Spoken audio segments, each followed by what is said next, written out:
Hola, soy Gabriel Navasi. Bienvenido al restaurante de ventas y operaciones. El único podcast donde cocinamos el contenido en dos especialidades. La fusión de dos sabores que representan las habilidades que todo profesional debe tener. Acompáñame a alimentar tus habilidades.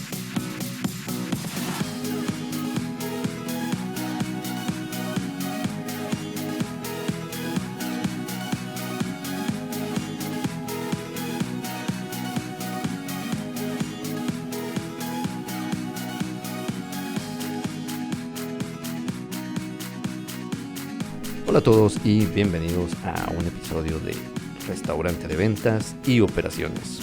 Hoy es un episodio muy especial, primero que nada porque tengo a un invitado por primera vez en mi podcast, por primera vez en el episodio.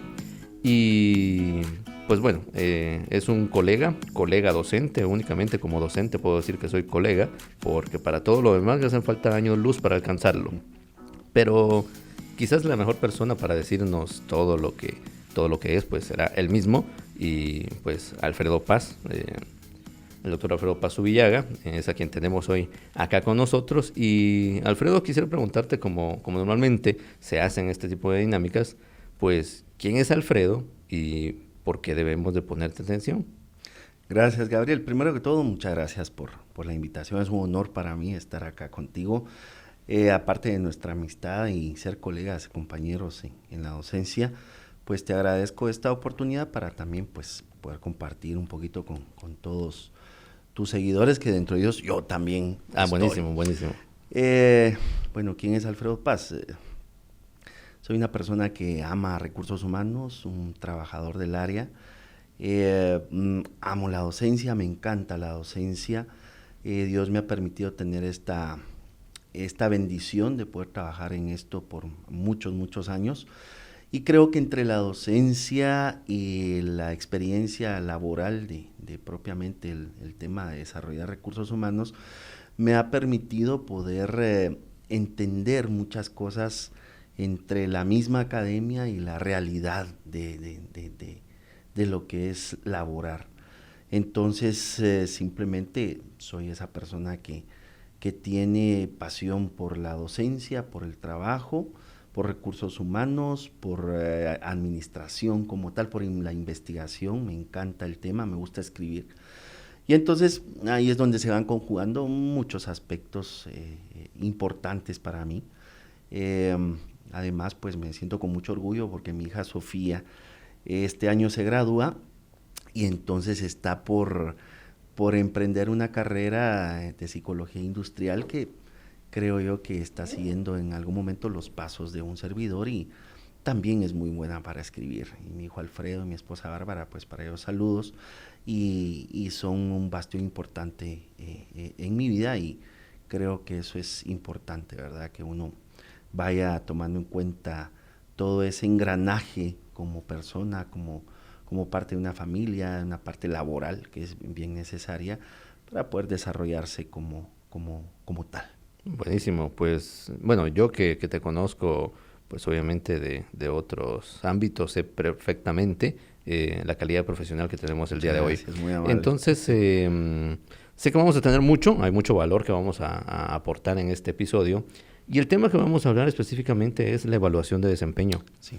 La evaluación de desempeño, de hecho, te comento, en mi página tengo justamente una evaluación de desempeño, que la hice en 2010 más o menos. Uh-huh. Sin embargo, este año contraté un programador para que la mejorara y Claro. nos hiciera una aplicación. Uh-huh. En aquel entonces, y ojo, estoy hablando, y lo menciono porque es algo que comencé a hacer hace 10 años, Claro. hice una evaluación 360, Uh-huh. pero que estoy midiendo al mismo tiempo competencias. Claro. No solo es una evaluación de desempeño que me da un dato numérico de un desempeño correspondiente a las actividades que tenga la persona, Sí. sino que también amarré el tema de competencias. Claro. Pero la razón por la que en aquel entonces amarré competencias y amarré el tema de evaluación de desempeño para ese dato numérico y de logro de las tareas o lo que se le mida a la persona, Sí. era porque en los diferentes departamentos de todas las empresas, ya no había disposición de poder dar retroalimentación y de evaluar a una persona. Cada vez que Recursos Humanos enviaba un DNC, enviaba una evaluación de desempeño o enviaba alguna otra encuesta, todo era un dolor para la gente decir, ay Dios, otro preguntón de Recursos Humanos. Entonces dije yo, voy a hacer un método en el que voy a preguntar 12 cosas y a través de esas 12 cosas voy a calificar todos estos aspectos que sean importantes. Me pegué una gran leída de Marta Alés en aquel entonces con cómo ver justamente en el tema de competencias, hacer mi fórmula. Claro. Ok, de estas dos, por ejemplo, adaptabilidad y conocimiento del negocio, ¿qué porcentaje le doy a esta característica? Claro. Y así lo amarré y quedó una herramienta, pues, no porque yo la haya hecho, pero en mi opinión muy funcional. Sin embargo, desde ese entonces había ese conflicto. ¿Cómo es ahora? Cuéntame, ¿qué retos tiene una evaluación de desempeño en las empresas? Bueno, primero que todo, vamos a ir un poco al pasado, porque yo le digo a mis alumnos en la universidad con el tema propio de evaluación del desempeño que tanto el tema de evaluación del desempeño, como el tema legal laboral para mí son dos de los grandes temas importantísimos y que me apasionan dentro de Recursos Humanos. Y entonces, yéndonos al pasado, la evaluación del desempeño ha venido evolucionando, sí, pero a mi muy particular punto de vista creo, por supuesto, que falta mucho y eso es lógico. Antes se tomaba la evaluación del desempeño como ese bendito formato X de cualquiera de las ideas de desempeño, se implementaba sí o sí en una empresa obligadamente y aunque no cuadrara, se hacía. Imagínate, y eso hace 10 años había una gran ventaja que era digital. Pero hace 15 era una hoja de papel que era más doloroso aún. Totalmente. Ay, Dios, tener que escribir. Totalmente. Aparte que alguien lo tenía que pasar a digital. Sí, y entonces el tema es que esta evolución ha provocado que la evaluación del desempeño por competencias, lo que tú hiciste, sea una estructura muchas veces necesaria, pero se tiene que saber detectar, precisamente porque pueda que tengamos ciertas competencias en su momento ya pulidas, por decirle así, y que estemos evaluando eso, y otras que no están pulidas se dejen por fuera, y lo que tenemos que hacer es equilibrar, ser ecuánimes en ese aspecto, para que entonces podamos tener una estructura de desempeño lógica, pero que también sea equitativa y que vaya abarcando no solo una de las áreas en la organización y en la persona. Muy interesante, y perdona que te interrumpa en ese momento, pero algo que quisiera que aclararas es justamente ese detalle. Y es que no es una herramienta, primero que nada, out of the box, que sirve para todo el mundo. Claro. No está diseñada para que un mismo instrumento me hable de la persona. Eso es muy importante que todo el mundo lo sepa, y es muy difícil algunas veces que los diferentes gerentes que tienes en tu organización, en tus departamentos funcionales comprendan. ¿Cómo le hacemos saber a esos diferentes gerentes, mira, no toda la gente es igual y tienes que medirla diferente? No, yo solo quiero un mismo archivo y que todo el mundo haga lo mismo. Ok, vamos a traer cierta información, pero hay algo subjetivo que te tendrás que sentar un día a hacer. ¿Cómo hacemos eso, Alfredo? Bueno, primero que todo vamos a empezar en orden, porque la evaluación del desempeño como tal, la hoja o ahora electrónicamente. Una app, en mi caso es una app. Eso es el resultado de un proceso previo, obviamente, que hay que tomar en cuenta. Y nos vamos muchos pasos hacia atrás, porque hay que tomar en cuenta algo de la evaluación del desempeño. La evaluación del desempeño es el resultado de una medición en cierto tiempo que midamos a una persona en sus labores. Pero esto tiene atrás aspectos tan relevantes y tiene el corazón y el cerebro llamado análisis de cargo, que en muchos otros lugares le llaman descriptor de puesto, que, haciendo un paréntesis, técnicamente para mí es incómodo hablar de descriptor de puesto cuando realmente se llama léxico técnico, es análisis de cargo, pero igual, cuando a mí me evalúan, yo debo de estar claro qué es lo que me van a evaluar, incluyendo por supuesto las competencias, pero si yo no tengo claro el descriptor, el perfil y el análisis de cargo y no está actualizado ante todo, no puedo yo percibir una evaluación real porque no estoy actualizado en todo lo que yo hago. Y entonces ahí es uno de los primeros grandes errores de la evaluación del desempeño. Y con mucho respeto por utilizar el término, pero se ha prostituido esta parte de la evaluación como tal, porque se deja por un lado todo lo que la persona hace y debe de hacer y sabe hacer y debería hacer por un sistema rápido que evalúa 1 o 2 cosas, máximo 3, y entonces se queda por fuera todo lo demás. Toda la esencia de la persona. Exacto. Y entonces, contestando a tu pregunta, porque tenía que venir hacia atrás, ¿cómo hago yo entender a un gerente, a un jefe, a un director, a un dueño inclusive de una empresa? ¿Cómo lo hago entender que la evaluación del desempeño es importante? Primero que todo, le tengo que aclarar que voy a evaluar a una persona conforme lo que hace en la actualidad. Segundo, voy a evaluar a una persona en base a sus habilidades y conocimientos. Y tercero, hay algo bien importante en la evaluación del desempeño, que no es el momento de evaluar. Lo más importante en una evaluación del desempeño es la post-evaluación, que llamamos administración de la evaluación del desempeño, que es obtener un resultado X cualitativo o cuantitativo, pero después de eso obliga al jefe inmediato a involucrarse con el evaluado para saber qué vamos a hacer, cómo vamos a mejorar, cómo vamos a llegar juntos a una meta. He ahí el problema en muchas evaluaciones, porque no es muy fría y no se ha tenido la cultura de un sistema de evaluación del desempeño como tal. Entonces, si te das cuenta, Gabriel, el tema de evaluación del desempeño es muy profundo, es un sistema, totalmente, es toda una estructura, y no solamente es evaluar fríamente, inclusive en una app. Claro, hay evaluaciones como escalas gráficas discontinuas, continuas, semicontinuas, que hacen escalas de Likert, que hacen en los bancos, por ejemplo, un ejemplo X, ¿no? O que llegas a una agencia, te hacen servicio del carro, te llaman o te mandan un formato y evalúen nuestro servicio. Eso es algo frío, pero importante. Pero si nos vamos a la evaluación del desempeño per se, tiene que existir toda una estructura, porque aquí caemos a un error. Yo lo digo, no sé, seguramente quienes me van a escuchar no van a estar nada de acuerdo conmigo. Okay. Yo no estoy de acuerdo en que la evaluación del desempeño se amarre a plata, a dinero. ¿Por qué? ¿En qué sentido? A ver, aclárame eso. Exactamente. ¿Por qué? Porque en algún momento la evaluación del desempeño ha perdido su valor, porque me sirve a mí como pretexto de o despedir a la gente, o no aumentarle, o aumentarle mucho, o premiar el último periodo de evaluación, más no todo un año, por ejemplo, o los últimos 6 meses, no lo sé.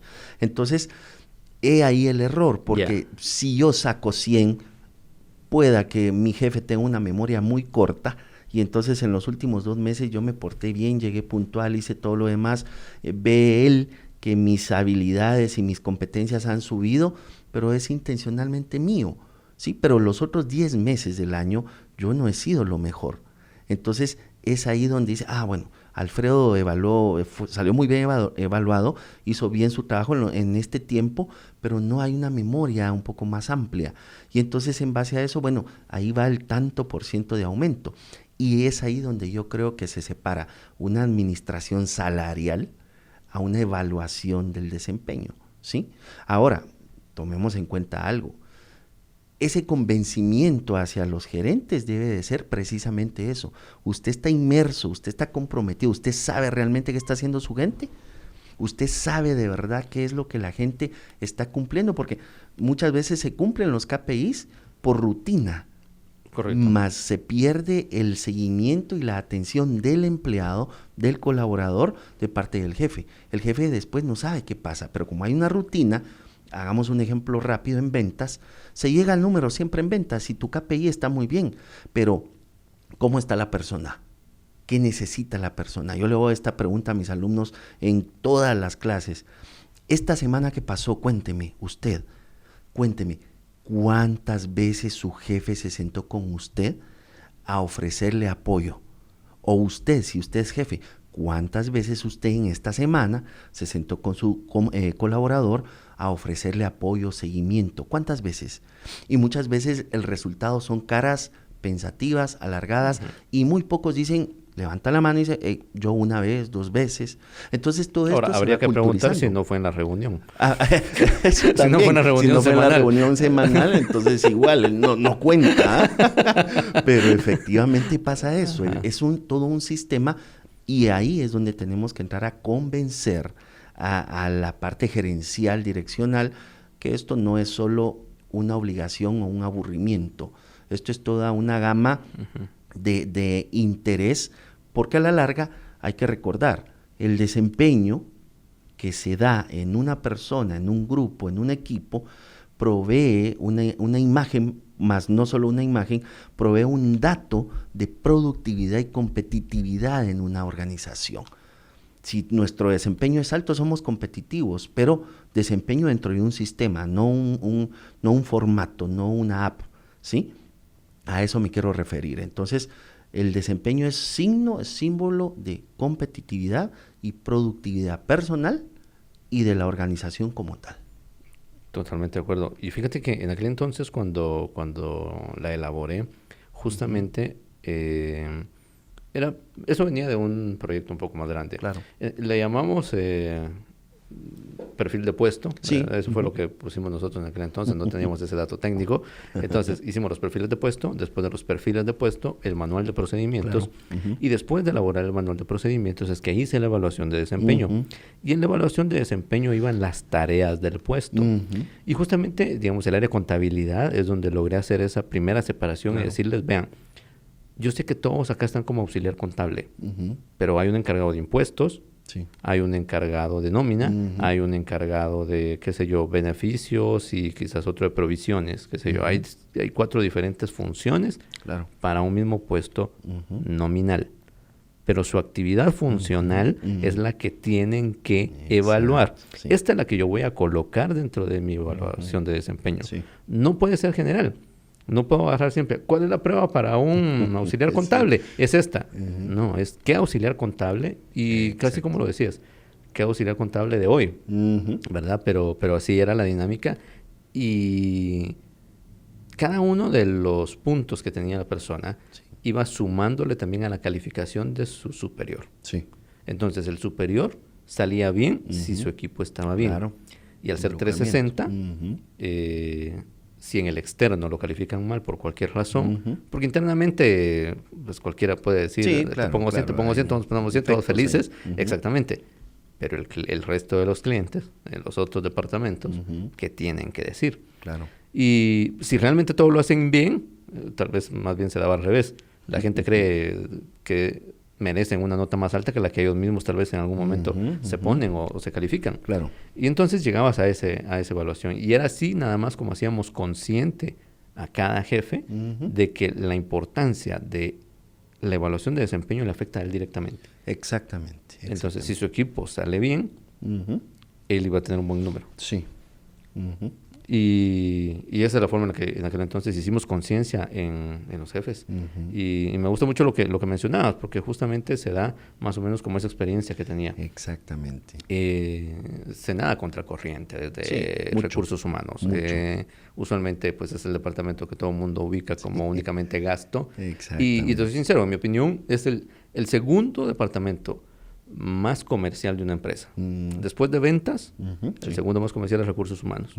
Y quizás el más estratégico que tiene, porque al final de cuentas, aunque tengas toda la estrategia definida, la infraestructura, la tecnología, los clientes, claro, si no tienes a las personas adecuadas, totalmente, de nada te sirve.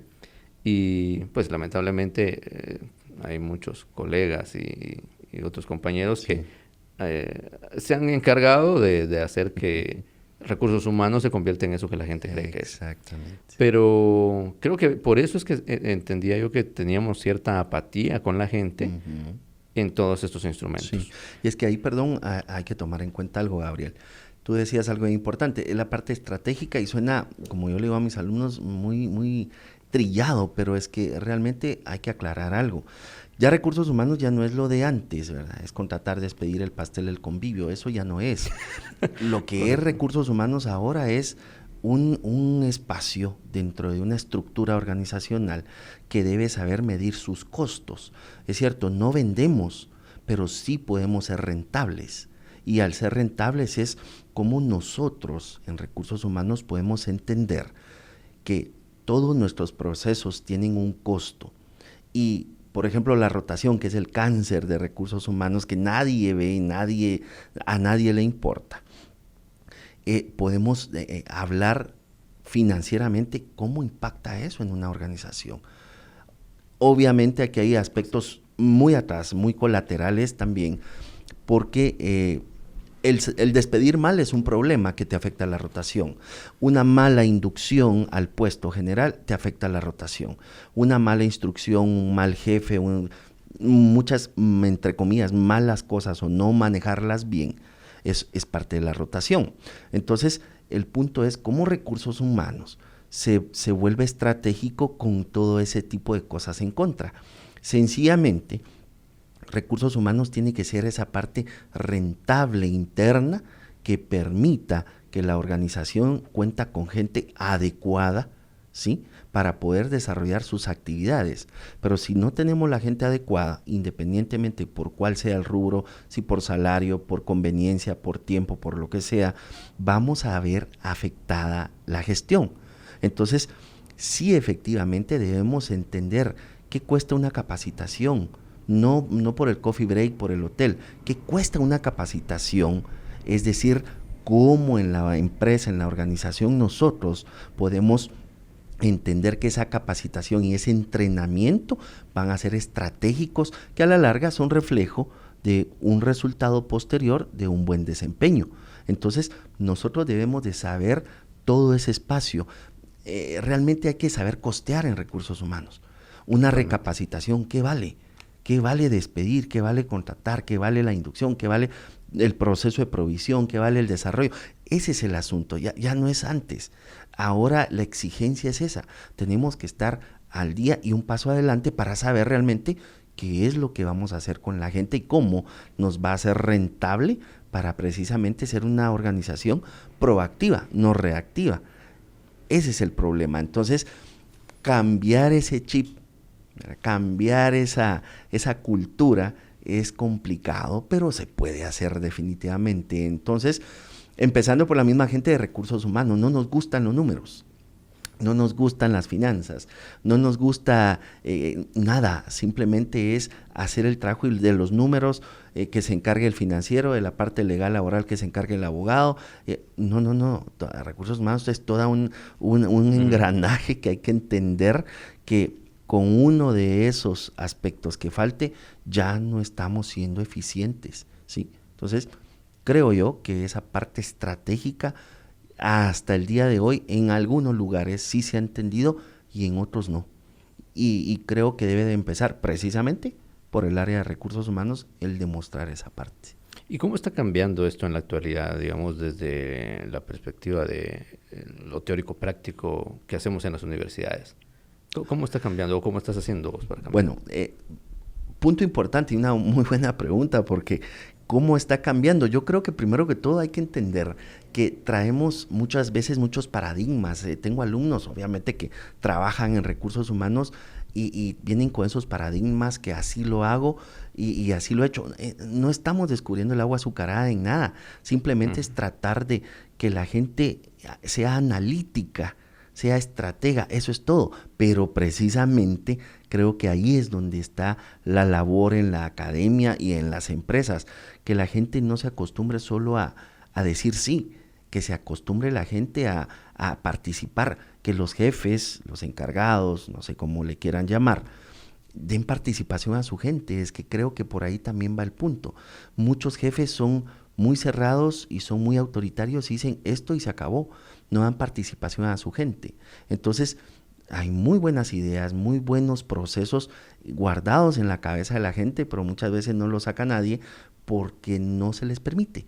Entonces, allá en la academia lo que se busca es cómo esta gente comprenda que esas capacidades y esos conocimientos y pulir esa actualización X sea parte de la necesidad de hacer un cambio, ¿sí? Entonces, yo te puedo decir, para mí la evaluación del desempeño ahora no tiene que ser solo de una manera, tiene que ser mixta, cualitativa y cuantitativa. Ese es el primer punto. Y el segundo, sí debe de dársele participación al jefe inmediato de X persona en X área, pero que recursos humanos esté a la par.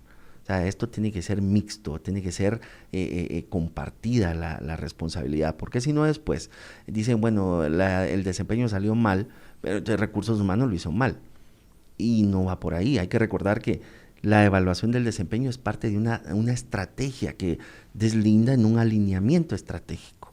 ¿Y qué puedes hacer para evitar que en una sesión donde están los dos en conjunto, lo que suele hacer la gente es descargar todo? Como tengo el de recursos humanos a la par, que lo haga el de recursos. Sí. Y no, uno solamente es un acompañamiento y como que si fuera un testigo de la situación.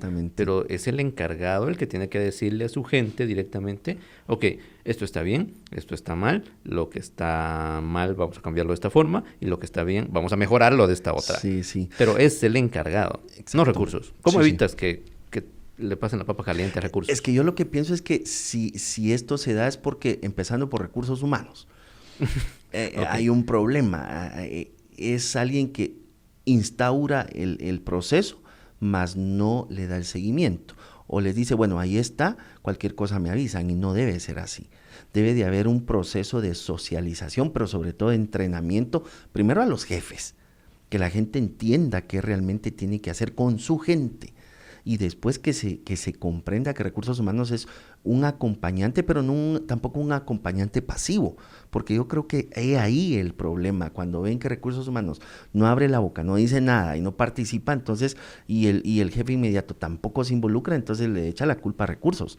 Y no puede ser así, al contrario, tiene que ser un acompañante activo en donde sabe qué se está hablando, sabe de cuál fue la estructura, por qué se está evaluando, qué es lo que persigue el jefe y qué espera el colaborador y cómo ahí puede mediar y apoyar. Por eso vuelvo a repetir, la evaluación del desempeño sí es importante, pero más la administración del desempeño, porque ahí ya puedo yo involucrar sí directamente a recursos humanos, sí directamente al jefe inmediato y sí directamente al colaborador. Y es una tripartita, es una actividad tripartita en donde todos llevamos una responsabilidad.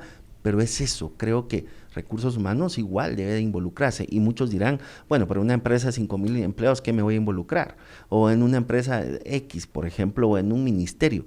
Creo que sí se puede hacer. ¿En qué sentido? Obviamente en estructuras grandes hay apoyo grande. Y cuando en estructuras grandes hay apoyo grande, me refiero a que seguramente habrá un área específica de evaluación del desempeño que se dedica a eso, ¿sí? Pero en otras estructuras que son más cortas, más pequeñas, sí debe estar involucrado el gerente, el jefe, no sé quién, ¿verdad? Entonces, a eso me refiero, pero sí debe de existir, porque no es solo hacer y que se vaya y ahí a ver qué sale. No es esa el fondo de lo que es evaluar, ¿verdad? Hay algo de todo lo que dijiste que me gustó y quisiera ahondar en él. Hablaste de administración del desempeño. Sí. Y me gusta porque ya no es únicamente la evaluación, porque la evaluación sencillamente es un número de lo que pasó. Sí, es el acto de evaluar. Pero administrar el desempeño creo que es otra función distinta. Sí. Total y absolutamente, que definitivamente sí es una herramienta del día a día, totalmente proactiva. ¿Cómo se aplica una administración del desempeño? ¿Cómo creas eso? Es más un tema de cultura, creo. Claro, sí. Bueno, primero que todo aclaremos, la evaluación del desempeño es un tema cultural, empezando por ahí, porque no nos gusta que nos evalúen. O, por ejemplo, no nos gusta que nos auditen. Lo que sucede es que cuando a alguien le dices evaluación de desempeño, va a haber evaluación de desempeño, a todo mundo le suenan campanas y empiezan las luces rojas porque te van a decir lo que hiciste mal. Exacto. Porque solo existe retroalimentación, lamentablemente, cuando hiciste algo mal. Sí, lastimosamente. Tenemos muy poca cultura de decir, esto te quedó buenísimo, esto te quedó re bien. Sí. Y eso es cierto. No existe ese espaldarazo. No. Entonces, cada vez que se habla del tema, sabemos que son nubes negras y quizás por eso esa es la complicación. Sí, totalmente de acuerdo contigo, porque esto es cultural y de hecho pienso yo, bueno, no digo yo he cometido el error de empezar por lo malo y no es por ahí.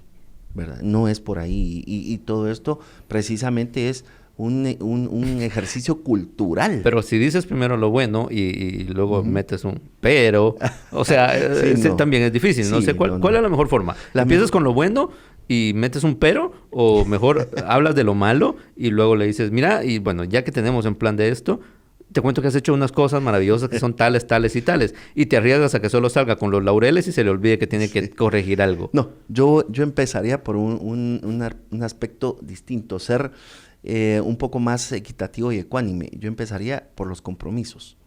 Porque si empiezo por lo malo, la gente se desmotiva. Si empiezo por lo bueno, como bien decís, después se le olvida lo malo. Y entonces, bueno, pero hice esto bueno. No, entonces, bueno, vamos a firmar un compromiso tú y yo. Es un doble discurso. Tú evaluado, exacto, y yo jefe.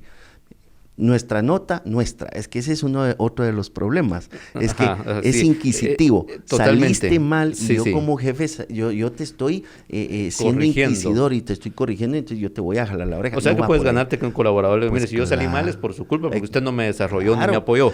Eso pasa. Y entonces, ¿qué pasa con la administración del desempeño? Porque yo me diría, tenemos esta situación, primer punto. Segundo, vamos a hacer esto. La administración del desempeño, en pocas palabras, es, después de una nota numérica, de una nota cuantitativa, cualitativa, como queramos llamarle, o de una equiparación cualitativa, viene ese compromiso, que ahí es donde vamos en plural. Bueno, necesitamos mejorar. Esta parte debe de mejorarse en A, B y C aspecto. Tu compromiso y el mío. Tu compromiso será, me lo voy a inventar, llegar más temprano, darle más seguimiento a tus clientes, cualquier cosa.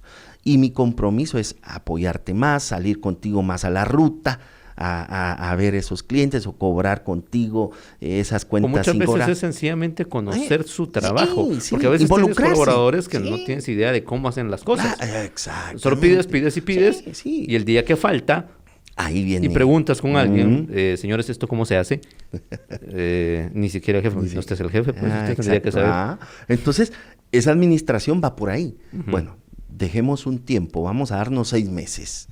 Y ahí es donde otra vez yo les digo a mis alumnos, y es algo que no sé, se me quedan viendo no tan bien cuando yo les digo, miren, eso es lo que no me agrada, porque muchos creen que la capacitación es mágica, y no es así. La capacitación es gemela de algo llamado entrenamiento. Entonces, si yo te voy a capacitar, primero que todo hay que recordar que la capacitación es la teoría de algo, ¿sí? Pero tiene algo llamado entrenamiento, que es la teoría, bueno, ahora practique. Y si usted tiene debilidad en técnicas de ventas, bueno, llevemos entonces un curso de técnicas de ventas. Y ahora vámonos y lo practicamos, porque ahí es donde está el error. Entonces hay recapacitación, reentrenamiento, y eso en tanto tiempo, pongamos 6 meses, me va a permitir a mí poder determinar en qué nivel estaba y luego evaluar tanto la capacitación como el entrenamiento y ver esas eficiencias. Esto trae un costo seguramente, trae un involucramiento de las dos partes y tomemos a recursos 3. Luego de eso, efectivamente será a los 6 meses, 1 año, ya dependerá de las políticas de la organización para volver a evaluar.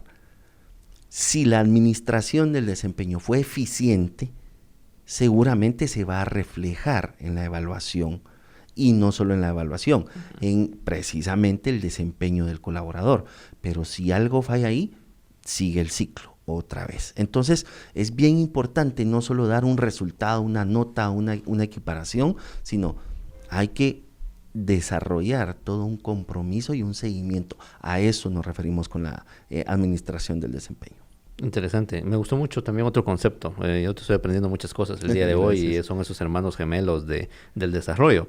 Entrenamiento y capacitación. Claro. Me gustó esa idea y creo que muchas veces olvidamos al hermano entrenamiento. Sí, se ha olvidado mucho. Yo no creo que... Bueno, hay casos de gente que olvida a los hijos, pero es como que si olvidaras a uno de tus hijos. O sea, traes a 2 y el otro... Y se me olvidó. Exactamente. Olvidar al entrenamiento, que es lo que creo que sucede más. La gente deja toda la carga en la capacitación y solo se vuelve entonces una carga entre el capacitador y el capacitado. Así es. Sin embargo, la magia sucede en el entrenamiento, no en la capacitación. No, claro. No en la claro. capacitación. Así es. Ahí se ve qué tan involucrado estuvo el colaborador en la capacitación, qué tan bueno fue el capacitador, ¿sí?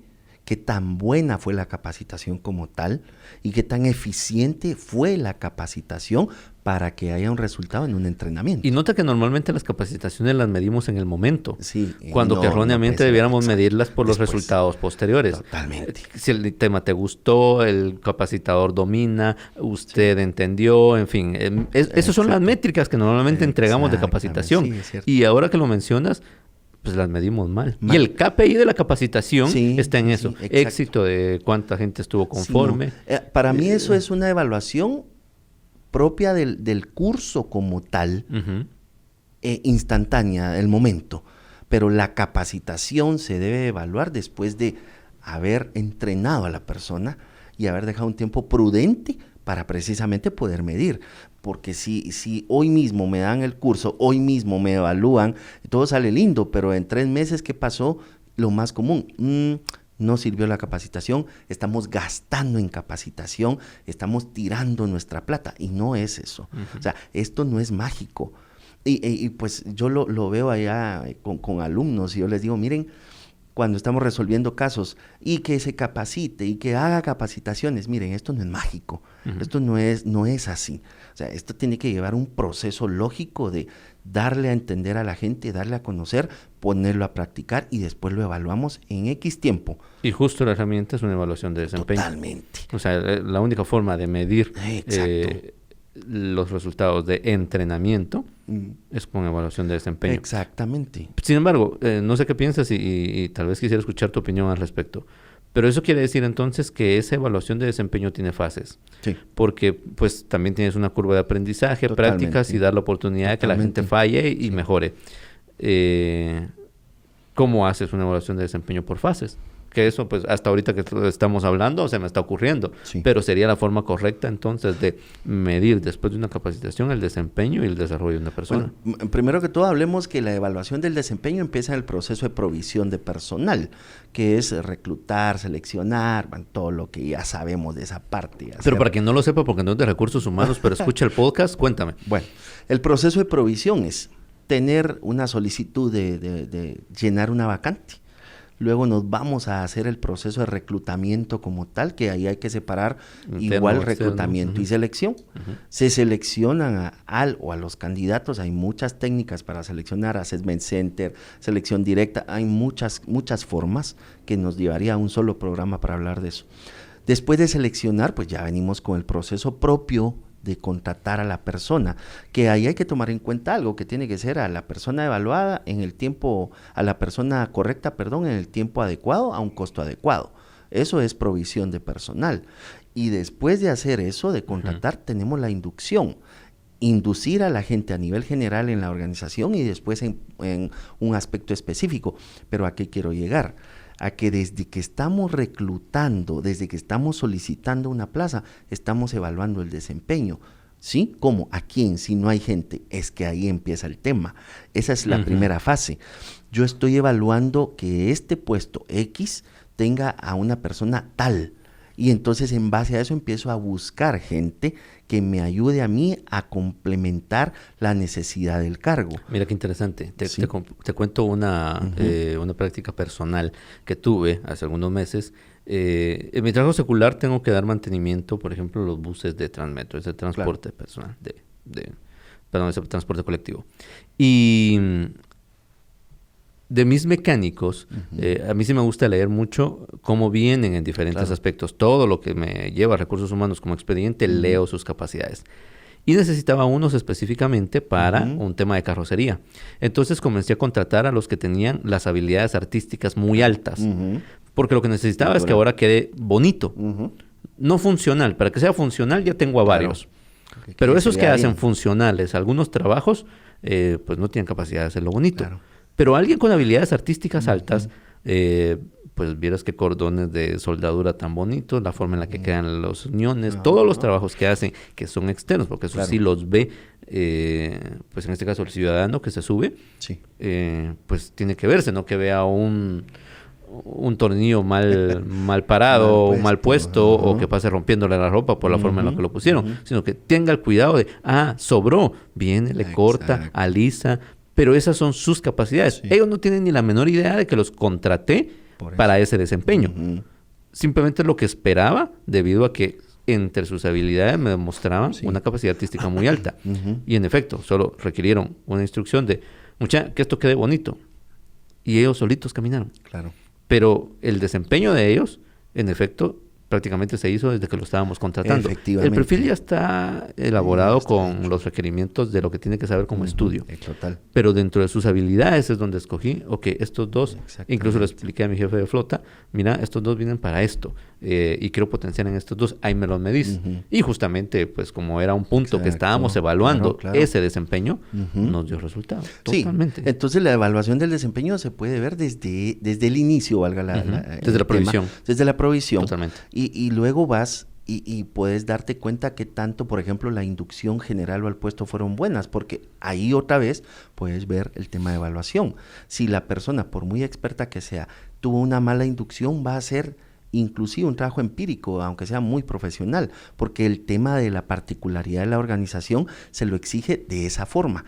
Pero como no se lo explicaron así, entonces, ¿qué pasa? El desempeño de él es bajo.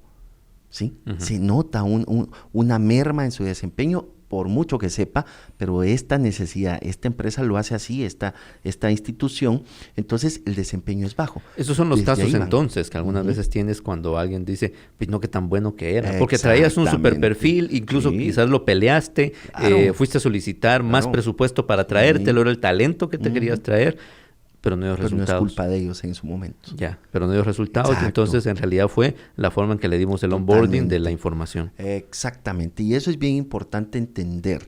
Y en muchos lugares la inducción, así como el desempeño, no tienen la importancia del caso. No se les da importancia. Y otros lugares muy buenos que todos están comprometidos y hacen un excelente trabajo en equipo en dar una inducción adecuada, tanto general como específica, porque saben ¿qué cuesta que una persona entre bien o no adecuadamente a una organización?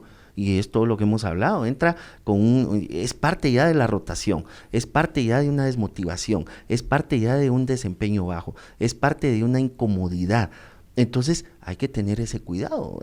Realmente vemos que el desempeño no es solo el momento de evaluar, está en toda la estructura como tal, ¿sí? Pero creo que esa parte es la que muchas veces no se nota, ni se entiende, ni se ve. ¿Por qué? Porque el día a día nos consume.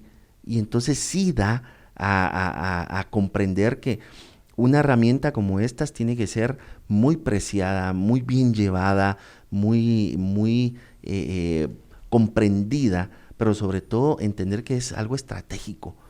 ¿Sí? A mí no me sirve de nada también tener lindas notas de desempeño por X o Y motivo cuando la gente está desmotivada. A eso me refiero también. Es que también hay que hablar lo que es. Es lo que es. El desempeño es una cosa, pero lleva como aristas muchos aspectos, ¿sí? Alguien desmotivado te puede trabajar incluso bien, pero está desmotivado. Está mal, cumple sus KPIs, como hablamos hace un momento, cumple sus metas, pero no tiene la motivación. Entonces, el desempeño no es el efecto de evaluar, es ese seguimiento, esa constancia, ese interés por la gente para que esto de verdad salga bien. Y no solo es culpa del jefe, no solo culpa del colaborador, no culpa de recursos humanos, sino es un tema propio de cultura organizacional. Y hablando del tema de cultura y un tema que queríamos hablar como es su aplicación en Guatemala, quisiera preguntarte más, ya que tienes una experiencia de casi toda la región, ¿cómo es en Centroamérica? Bueno, yo pienso que el tema cultural como tal en América Latina es más que todo esperar resultados. ¿Sí? Hay excepciones, por supuesto, pero el tema cultural es esperemos a ver qué pasa, ¿sí? O miremos a ver qué sale, ¿verdad? Desde ese momento ya no tienes una cultura de medición ni de evaluación. Y entonces la cultura de medición y evaluación se cae. Y hay, por supuesto, otros ejemplos muy buenos en donde, bueno, estamos en este nivel, vámonos al siguiente y todos van jalando al mismo espacio. Creo yo que va a depender mucho cómo la organización, el momento del país, porque aunque parezca mentira, eso tiene mucho que ver, cómo culturalmente el país es, si es un país que está... O la región, porque o la región, aún aquí puedes ver Oriente, Occidente. Tuve un alumno que una vez me dijo, son el día y la noche. Sí, así me lo planteó. Sí, yo estaba en los dos, haciendo exactamente lo mismo, pero son el día y la noche. Sí. Sí, entonces incluso, pues no vamos a mencionar lugares ni nada, pues por respeto, pero en la misma Centroamérica hay lugares, hay espacios geográficos en donde es más complicado trabajar que en otros. En la misma Guatemala, como decía tu alumno, hay geográficamente lugares en donde es más complicado trabajar que en otros. ¿En qué sentido? En que la respuesta de la gente es más lenta. El clima afecta Pero es mucho. más lenta si lo que necesitas es un poco más de chispa. Sí, porque sí. también si lo que necesitas es un poco más de lentitud en un equipo bueno, donde lo que tiene chispa. ¿Verdad? Sí. O sea, y me gustaría justamente ver eso. Que eventualmente, donde tenía ese proyecto anteriormente que te mencionaba, hubo una contratación que pedí que el perfil de la persona, porque me dijeron que iba a asistir a un gerente financiero y que nada le había parecido. Les dije, vean, lo que están haciendo es contratando mal a la persona. O sea, el perfil tiene que coincidir con quién va a trabajar. Claro, si la persona es acelerada y ustedes mandan a alguien muy pasivo, por eso es que no tenemos continuidad. Totalmente. Eso sí, no vayan a traer a alguien tampoco igual de acelerado, porque estos dos pues van a echar chispas. Fuego. Exactamente. Que era lo que querían supuestamente contrarrestar. Pero justamente cuando hicieron un perfil un poco más adecuado para que pudieran trabajar, ya la persona duró. Pero cuando llegué, el problema era, mire, los últimos 4 no han servido. Exacto. No, los que no han servido son ustedes para contratar, pero veamos. No muy les gustó tampoco, pero era la realidad justamente, dependiendo de lo que busquen. Es que sí, obviamente tiene que mucho que ver qué es lo que uno está buscando. Esto es como, por ejemplo... Y desde ahí es el desempeño, como dices. Totalmente. No vas a contratar a alguien en servicio al cliente, alguien tímido. Por ejemplo. A menos que lo necesites. Sí, a menos. O sea, no existe el perfil inadecuado. Hay perfiles que no están en el lugar correcto, pero posiblemente necesites en un servicio al cliente pueda que sea. Tenga que ser retraído. Va a depender qué tipo de servicio, pero digamos... No se me ocurre cuál, pero... pero el servicio al cliente normal, en donde hay que atender a alguien con una sonrisa, rápido, no vamos a tener a alguien retraído. O al revés, en un lugar donde se necesita gente pasiva, es decir, en el buen sentido de la palabra. Ya se me ocurre uno, funeraria. Por ¿Quién te recibe? ¿Quién te recibe? Tiene que tener justamente pues ese sentimiento, ese rostro y esa forma de hablar, porque quien está llegando llega a vivir su dolor. Exactamente. Pero si vas a tener a alguien que se sonríe, entonces... Qué bueno, qué alegre verlo. He venido a la funeraria, o sea... no va por ahí. Exactamente. O que vayas a un restaurante, comida rápida, y alguien con una pasividad, con una cola enorme, y uno lo que quiere es comer rápido, y que buenas tardes, ¿en qué le puedo servir? Hasta el tono de voz, no tiene uno esa costumbre. Entonces, sí, efectivamente, tiene mucho que ver esa parte geográficamente, culturalmente, desde la familia también, cómo se es, porque eso tiene mucho que ver, cómo la familia va desarrollando. La procedencia de una persona marca totalmente. Eso es marca. Sí. Y entonces, todos esos aristas, uno en la organización tiene que bregar. Tienes que ver qué haces con todos y cada uno de los caracteres, formas de ser, tendencias, ganas, no ganas, cultura alta, cultura baja, con todo eso para poder llegar a un puerto aceptable y después evaluar.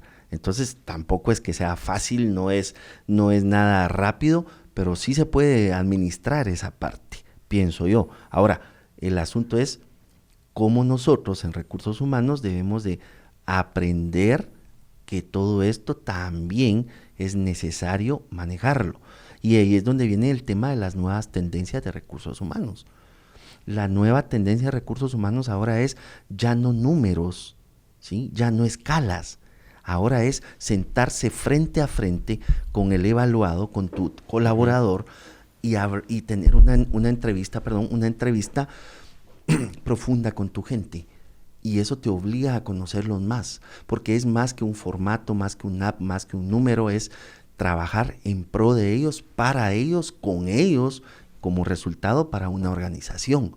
Entonces, sí es bien importante que la nueva tendencia de recursos humanos, la nueva modalidad, digámoslo así, es cómo te estás involucrando con tu gente, cómo estás haciendo que tu gente trabaje mejor y ya dejar por un lado ese paradigma de un número, de un formato, de una estructura, ya va atendiendo.